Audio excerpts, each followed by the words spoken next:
शुरुआत करते हैं आज के एडिटोरियल की। हम आज 3 एडिटोरियल को डिस्कस करेंगे। पहला करेंगे G7 से रिलेटेड, ठीक है। दूसरा है अमेरिका में जो क्रॉस बॉर्डर इमिग्रेंट आते हैं, ठीक है, दूसरे देश के लोग यहाँ पर जो अवैध तरीके से एंटर कर जाते हैं और उनकी जो मौत हो जाती है, उसको लेकर के अमेरिका कौन कौन से कदम उठा रहा है, कितना वो सक्सेस हो पाया है, इसको लेकर के एक आर्टिकल छपा है। तीसरा आर्टिकल छपा है एंटी डिफेक्शन लॉ से रिलेटेड, ठीक है, दल बदल कानून जिसको बोलते हैं। तो तीनों आर्टिकल को आज हम देखेंगे। पहला आर्टिकल हमारा G7 से संबंधित है, तो G7 के बारे में कुछ बेसिक जानकारी सबसे पहले देखेंगे, ठीक है। G7 देश में बहुत सारी देशों की सरकारें शामिल हैं, 7 देशों की सरकारें, इसलिए हम इसको इंटर गवर्नमेंटल ऑर्गेनाइजेशन कहते हैं। इसको फॉर्म किया गया था 1975 में, ठीक है। इसकी मीटिंग होती है हर साल, एनुअली इसकी मीटिंग होती है ताकि डिस्कस किया जा सके कुछ कॉमन इशू, जैसे कि global economic governance, international security और एनर्जी पॉलिसी के ऊपर। G7 के मेंबर कंट्री के नाम यहाँ पर बताए जाते हैं: Britain, Canada, France, Germany, Italy, Japan और अमेरिका, ठीक है। All the G7 countries and India are part of the G20। इसके अलावा इसमें ये भी बताया जाता है G7 का कोई परमानेंट हेडक्वार्टर नहीं बनाया गया है। हर साल इसकी जो बैठक होती है अलग अलग जगह पर इसकी बैठक होती है। शुरुआत करते हैं हम पहले आर्टिकल की तरफ से।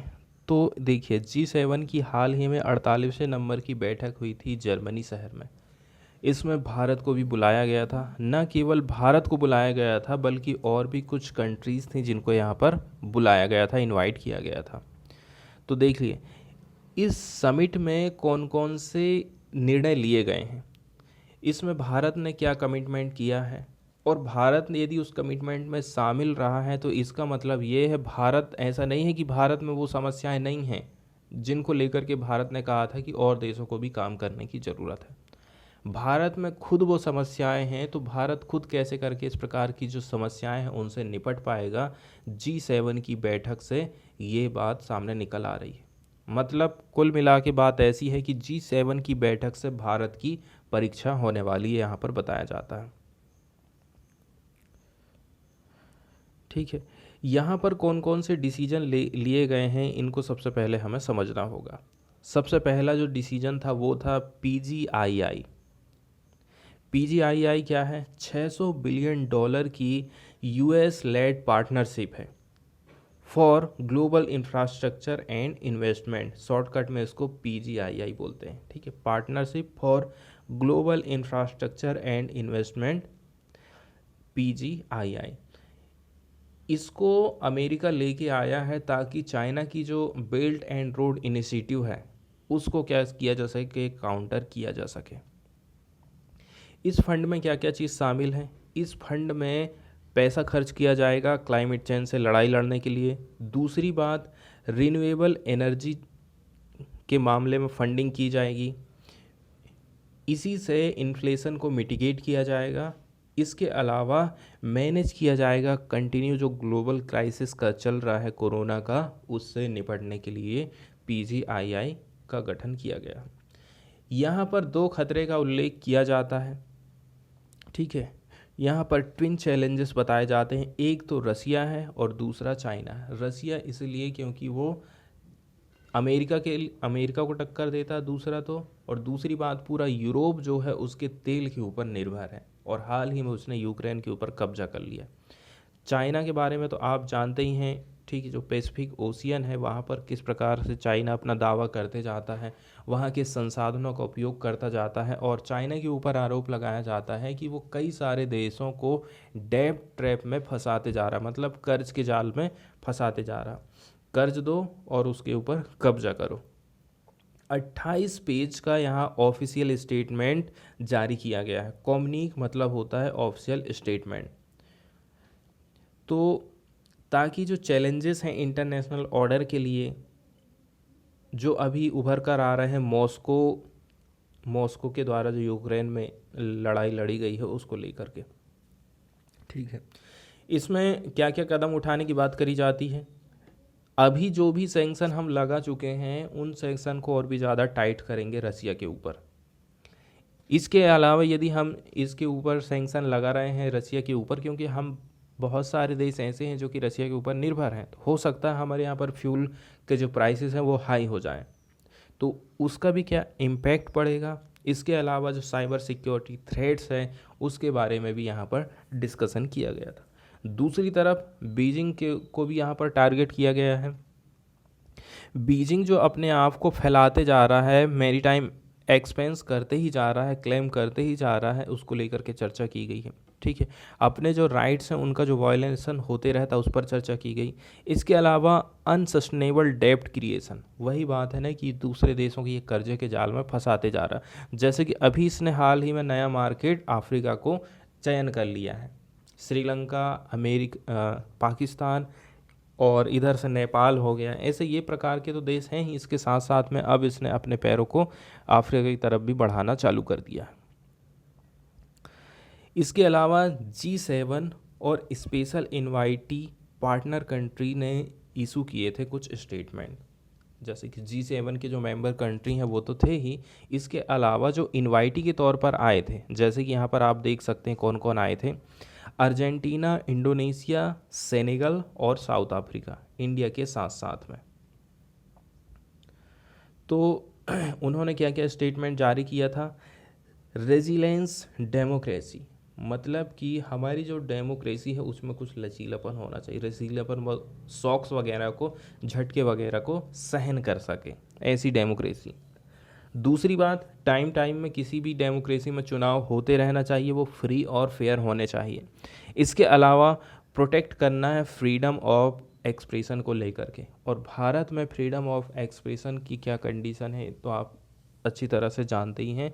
इसके अलावा जेंडर एम्पावरमेंट, मतलब कि लैंगिक समानता पर ध्यान दिया जाएगा, ऐसा G7 प्लस G7 में जो लोग इनवाइट किए गए थे, जो मेंबर कंट्री इनवाइट किए गए थे, उनकी तरफ से ये स्टेटमेंट जारी किए गए थे। ठीक है, कुछ मैसेज भी दिए गए हैं रसिया और चाइना को।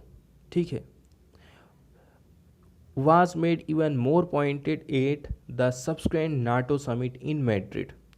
तो जो बात आज निकल कर के आई है वही बात कहाँ पर निकल के आई थी, नेटो के समिट में भी।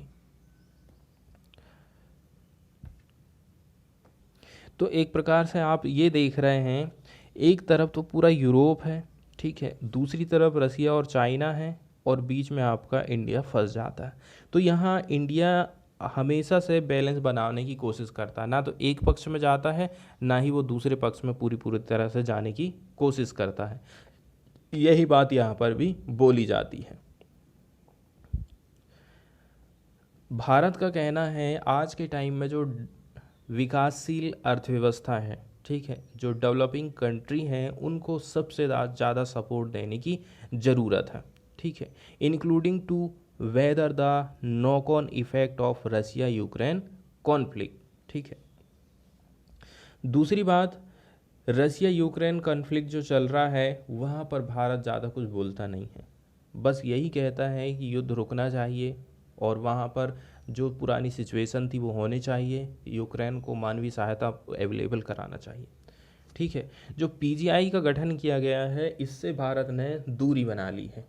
ठीक है, तो the government sought to distance itself from PGII pitched as a G7 counter to China's belt and road initiative. Reason इसका एक ही है, क्योंकि ये जो पीजीआईआई का गठन किया गया है वो चाइना के बेल्ट एंड रोड इनिशिएटिव को टारगेट करती है। इंडिया ने कुछ कुछ बातों पर ही साइन किया है, जैसे कि रेजिलेंट डेमोक्रेसी में। दूसरी बात, जस्ट एनर्जी ट्रांजिशन, मतलब कि हम ग्रीन एनर्जी की तरफ अग्रसर होंगे। और इसके अलावा, ठीक है, note the many statement castigating Russia and China, कुछ ऐसे स्टेटमेंट जो कि चाइना और रसिया को टारगेट कर रहे हैं, वहाँ पर इंडिया ने अपना फोकस नहीं किया है।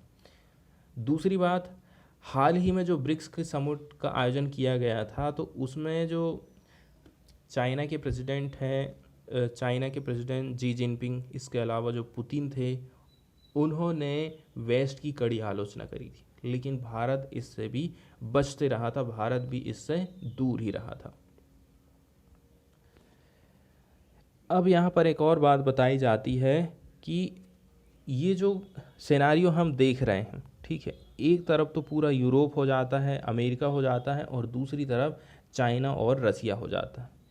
तो यहाँ पर हमें पूरा विश्व जो है ध्रुवीकरण में दिखाई दे रहा है। तो यहाँ पर हमें क्या की ज़रूरत है, यहाँ पर हमें बैलेंस बनाने की ज़रूरत है, ऐसा यहाँ पर बताया जाता है।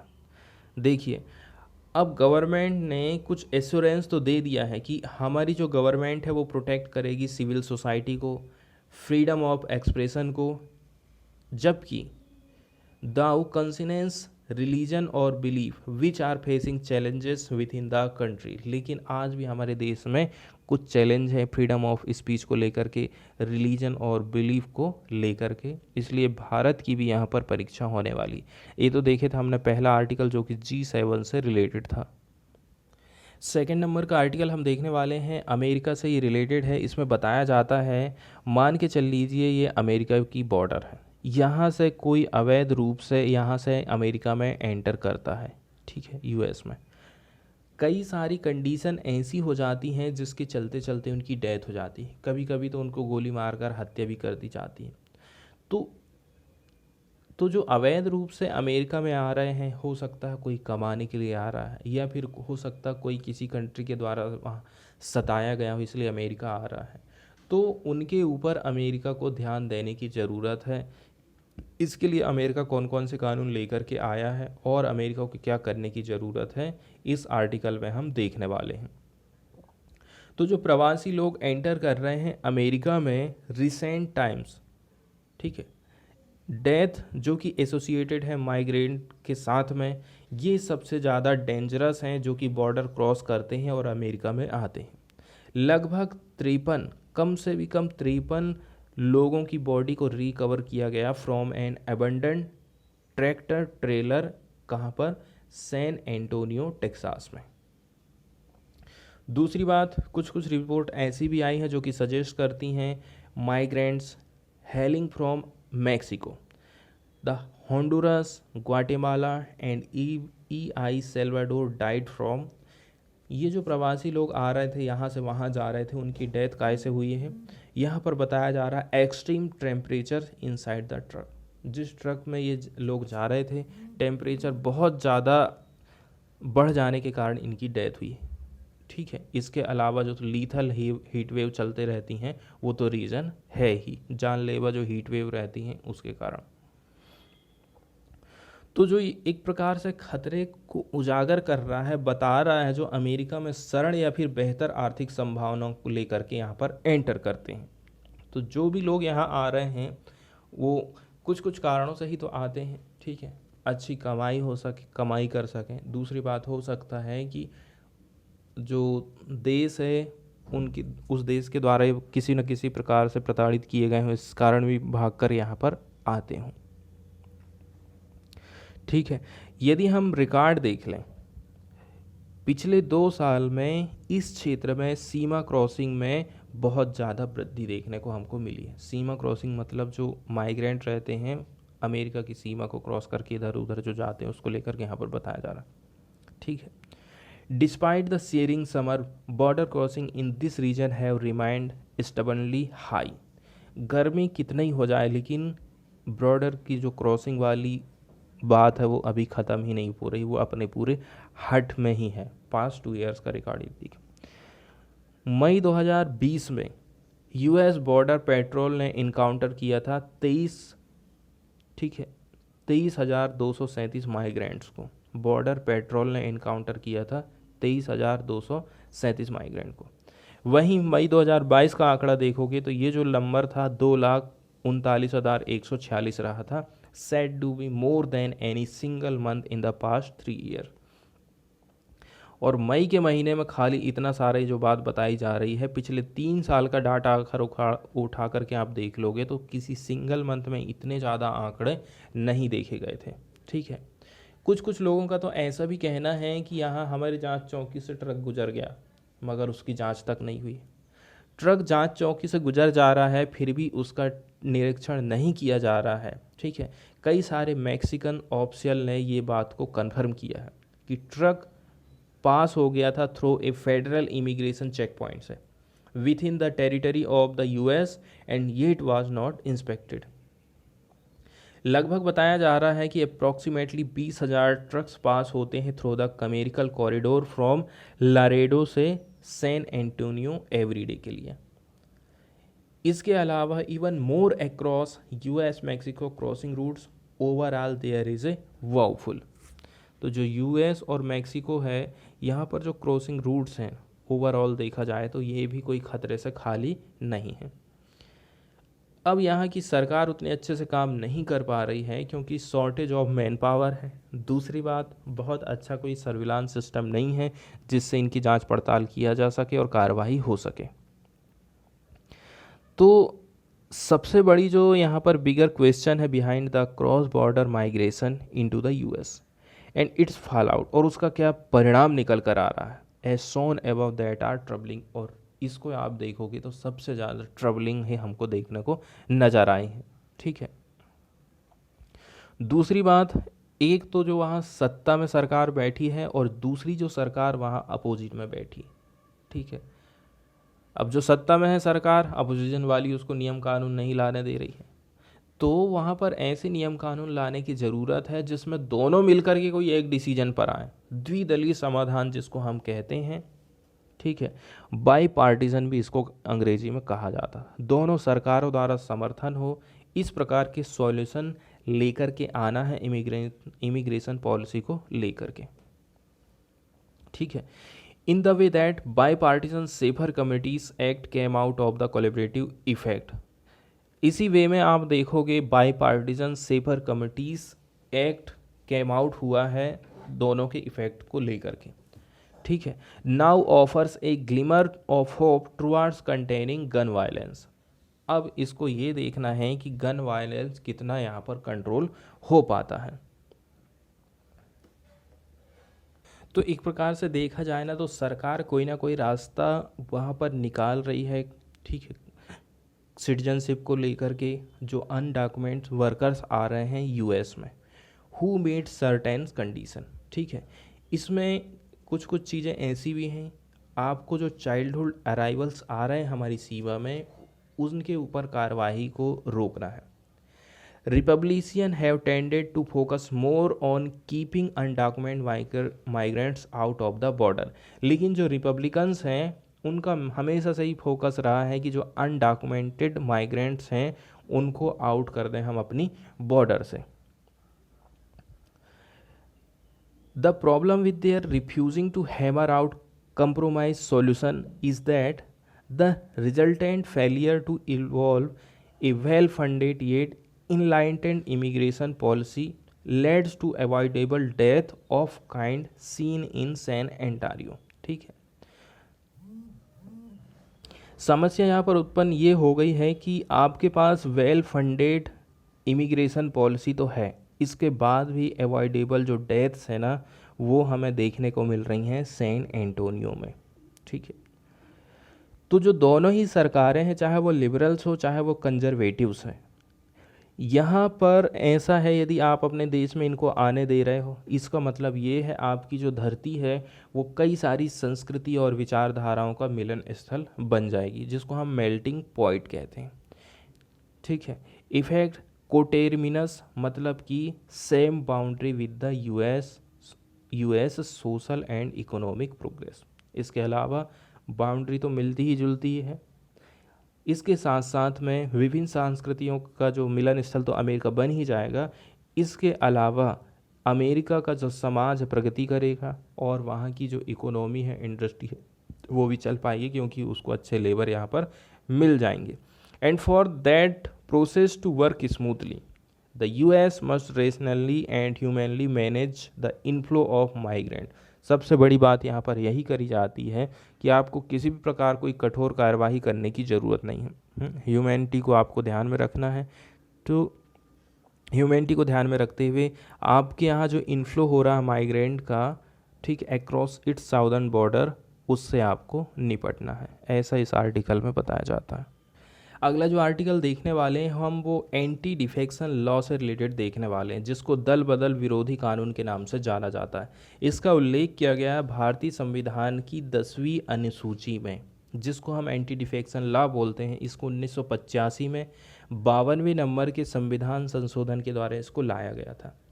ये बताता है कि दल बदल आखिर है क्या, और दल बदल करने वाले सदस्यों का अयोग्य ठहराने संबंधी प्रावधानों को भी ये बताता है। इसका उद्देश्य है यदि कोई व्यक्ति राजनीतिक लाभ के लिए पद के लालच में दल बदल करेगा तो ये लोग अयोग्य हो जाएंगे, ताकि संसद जो है हमेशा स्थिर बनी रहेगी। यही बात विधानसभा के मामले में भी होती है।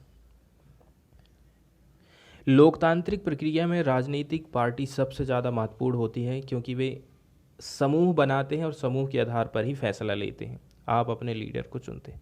लेकिन आज़ादी के कुछ वर्षों बाद ही ऐसा क्या हो गया कि कोई एक पार्टी जो है पावर में नहीं आ पाई, उसको गठबंधन की सरकार बनाना पड़ा। तो इसी के चलते चलते फिर क्या है, गठबंधन की सरकार देखने को मिली और यहीं से फिर दल बदली की प्रथा चालू हो गई। विधायकों और सांसदों के जोड़ तोड़ से सरकारें बनने और बिगड़ने लगी। जैसे कि अभी हाल ही में महाराष्ट्र का एग्जाम्पल देख रहे हैं हम, ठीक है। एकनाथ शिंदे ने 40-42 विधायकों को अपने साथ में लेकर के बीजेपी के साथ में अभी हाल ही में सरकार बना लिए हैं। अभी वो मुख्यमंत्री बन गए हैं, और जो पुराने वहाँ के सीएम थे वो बन गए हैं उप मुख्यमंत्री, जो कि बीजेपी के लीडर थे, ठीक है। विधायकों और सांसदों के जोड़ तोड़ से सरकारें बनी और गिरी। 1960-70 के दशक में आया राम और गया राम की अवधारणा प्रचलित हो गई कि आप आए और दूसरी पार्टी में चले गए। तब जाकर के हमने ये फील किए कि जो लोग जनादेश का उल्लंघन कर रहे हैं, लोगों ने जो आपको चुने हैं, आप उस बात का उल्लंघन कर रहे हैं, तो ऐसे के लिए ऐसे लोगों को अयोग्य घोषित करना है, ठीक है, और उनको चुनाव में भाग लेने से रोकना है। इसलिए 1985 में संविधान संशोधन किया गया और दल बदल विरोधी कानून को लाया गया था, ठीक है। इसके बेस क्या है? पहली बात, यदि कोई व्यक्ति स्वेच्छा से किसी राजनीतिक दल को छोड़ दे, उसका सदस्यता को छोड़ दे। दूसरी बात, यदि कोई निर्दलीय निर्वाचित सदस्य किसी राजनीतिक पार्टी को ज्वाइन कर लेता, जैसे कि मैं अकेला खड़ा हुआ था निर्दलीय, मैं किसी पार्टी से चुनाव नहीं लड़ा था, मैं किसी बीजेपी में शामिल हो जाता हूँ, तो भी ये दल बदल है। यदि कोई सदस्य सदन में पार्टी के पक्ष के विपरीत वोट डाल दे, जैसे कि मैं कोई अच्छा डिसीजन ले रही हमारी पार्टी, और हमारी पार्टी के बीच में ही कोई अपोजिशन की जैसी सोच वाला आदमी अपोजिशन में वोट डाल दे, तो भी वो अयोग्य घोषित ठहरा दिए। यदि कोई सदस्य स्वयं वोटिंग से अलग रख लेता है, 6 महीने की समाप्ति के बाद यदि कोई मनोनीत सदस्य किसी राजनीतिक दल में शामिल हो जाए, ठीक है, ये सारी पूरी इसके लिए बेस बनाए गए थे। यहाँ पर कुछ अपवाद भी छोड़े गए हैं, जैसे कि यदि कोई व्यक्ति स्पीकर या अध्यक्ष के रूप में है तो वो अपनी पार्टी से इस्तीफा दे सकता है, और जब वो पद छोड़ेगा तो फिर से पार्टी में शामिल भी हो सकता है। इस तरह के मामले में उसे अयोग्य आप नहीं ठहरा सकते। यदि किसी पार्टी के 1/3 विधायकों ने विलय के पक्ष में मतदान कर दिया, ठीक है, 1/3 सदस्य यदि चाहते हैं कि हम विलय करें, दूसरी पार्टी में मिलना चाहें, तो उनका विलय हो सकता है। दल बदल कानून एक उचित सुधार था, लेकिन इसके अपवादों ने इसकी जो मारक क्षमता थी उसको कम कर दिया, ठीक है। जो दल बदल पहले एकल होता था, अब सामूहिक तौर पर, जो पहले एक तो सदस्य दूसरी पार्टी में जाता था, आज के टाइम में ऐसा हो गया है कि पूरा ग्रुप का ग्रुप चले जा रहा है, क्योंकि इसमें जो सीमा रखी गई, जैसे कि 1/3 सदस्य छोड़ के जा रहे हैं, 2/3 सदस्य छोड़कर जा रहे हैं दूसरी पार्टी में, ठीक है। तो अब सामूहिक रूप में दल बदल होने लगा था। इसीलिए 2003 को संसद ने 91 नंबर का संविधान संशोधन लेके आया, जिसमें व्यक्तिगत नहीं बल्कि सामूहिक दल बदल को भी असंवैधानिक करार इसमें दिया गया था। तो 91 नंबर का जो संविधान संशोधन है वो क्या कहता है, मंत्रिमंडल का साइज 15% सीमित कर दिया गया कि मंत्रिमंडल में इतने मंत्री रहेंगे बस। हालांकि किसी भी कैबिनेट सदस्यों की संख्या 12 से कम नहीं की गई। इस संशोधन के द्वारा 10वीं अनुसूची की धारा 3 को खत्म कर दिया गया, जिसमें प्रावधान था कि 1/3 सदस्य एक साथ दल बदल कर सकते थे। आज के टाइम में इसको 2/3 कर दिया गया है। अब जल्दी से हम इस आर्टिकल कंप्लीट कर लेते हैं क्योंकि बैटरी 3% ही है और लाइट गोल है सुबह से ही। ठीक है, तो ये शायद इसको हमें जल्दी जल्दी ख़त्म करना रहेगा। इसका शीर्षक ये रखा गया है कि जो आज के टाइम में एंटी डिफेक्शन लॉ चल रहा है, इसको कुल मिलाकर के कमज़ोर किया गया है। कई सारे सुप्रीम कोर्ट के डिसीजन, एक दो ठो यहाँ एग्जाम्पल के तौर पर बताए गए हैं कि पहले क्या क्या चीज़ सुप्रीम कोर्ट ने डिसीजन दिया। और इस बार सुप्रीम कोर्ट ने हाल ही में जो याचिका दायर की गई थी सुप्रीम कोर्ट में महाराष्ट्र की गवर्नमेंट को लेकर के, उसमें जो डिसीजन दिया गया सुप्रीम कोर्ट के द्वारा, जो टाइम पीरियड दिया गया था उनको जवाब दाखिल करने के लिए, जो कि भागे थे एक पार्टी से दूसरी पार्टी में, वो टाइम पीरियड काफ़ी ज़्यादा था। इतना समय सुप्रीम कोर्ट को उन लोगों को नहीं देना चाहिए था, ऐसा यहाँ पर बताया जाता है। आज के टाइम में यदि देखा जाए तो पॉलिटिकल जो डेवलपमेंट महाराष्ट्र में आप देख रहे हो, ठीक है, वो कुछ क्वेश्चन को खड़े करता है कि कैसे करके पॉलिटिकल जो क्लास है वो कमज़ोर कर रही है एंटी डिफेक्शन लॉ को, which was described by the supreme court of India. Supreme court ने क्या परिभाषा दिया था? आप पद के लालच से प्रेरित हो गए हो, ठीक है, और गैर सैद्धांतिक दल बदल यदि आप करते हो तो ये विधायी रूप से जो कथित राजनीतिक बुराई है, ठीक है, इसके खिलाफ में संवैधानिक सुधार के रूप में सुप्रीम कोर्ट ने कहा था। दल बदल द्वारा लोकतंत्र के विनाश की खतरे की ओर आकर्षित किया। दल बदल ने क्या काम करा है? डेमोक्रेसी को ख़त्म करने की कोशिश किया, क्योंकि हम जिस व्यक्ति को चुनते हैं वही व्यक्ति चुन करके दूसरी पार्टी में चला जाता है, ऐसा यहाँ पर होता है। यही बात यहाँ पर ऑनगोइंग डेवलपमेंट हम देख रहे हैं महाराष्ट्र में। अंस अगेन ब्रॉड द लाइट, और इसके अलावा जो सुप्रीम कोर्ट आल्सो वो डिस्क्राइब किया था इसको क्या? पॉलिटिकल इविल ऑफ अनप्रिंसिपल्ड डिफेक्शन, जिसको हम हिंदी में देख चुके हैं। ठीक है, ये पॉलिटिकल क्या है? एक प्रकार से बुराई है, और ये डिफेक्शन दल बदल कैसा है? वो बिना सिद्धांत का, इसके पीछे कोई सिद्धांत नहीं है। 27 जून को सुप्रीम कोर्ट ने जो डिसीजन दिया था 2022 को, इस आदेश से असंतुष्ट जो विधायक थे उनको अनुचित लाभ मिल गया है, क्योंकि सुप्रीम कोर्ट ने उनको टाइम ज़्यादा दे दिया था। Gives undue advantage to the dissent legislator, the court has granted them longer time to submit replies than rules mandate. जैसा कि नियम कानून कहता है उससे ज़्यादा सुप्रीम कोर्ट की तरफ से उनको टाइम पीरियड दे दिया गया था कि आप इतने दिनों में जवाब दीजिए। तो इससे क्या होता है? जो राजनीतिक घटनाक्रम हो रहे हैं वो बढ़ते ही जा रहे हैं, जो एक बड़े पैमाने पर पुनर्जीवित हो गए हैं, और जिसे सर्वोच्च न्यायालय ने राजनीतिक बुराई के रूप में वर्णित किया था। It was to prevent this that the anti defection law was enacted 1985 में सुप्रीम कोर्ट में बोला था, वो बात यहाँ पर बताई जाती है। कुछ महत्वपूर्ण एरियाज हैं, जैसे सबसे पहले तो कानून के बारे में यहाँ पर बताया जाता है, हम तो इसको देख चुके हैं। इसको इनेक्टेड करा गया था as a 10th schedule of constitution of India 1985 में। उस टाइम में राजीव गांधी की सरकार हुआ करती थी। ठीक है, ये कानून ऐसे ही नहीं आया था, लंबे समय तक इसको लेकर के डिबेट चलती रही थी, डेलिब्रेशन होते रहे, डिसएग्रीमेंट रहा, फार्मूलेशन हुआ, रिफॉर्मुलेशन भी हुआ, और फाइनली फिर सहमति बन गई थी। ठीक है, तो ये जो कानून है किन लोगों को डिस्क्वालिफिकेशन करेगा? Belonging to a political party if he voluntarily gave up his membership of his party. जैसे कि शिवसेना का कोई एक व्यक्ति अपनी इच्छा से ही उसकी सदस्यता छोड़ दे, ठीक है, तो वो डिस्क्वालिफिकेशन हो जाएगा।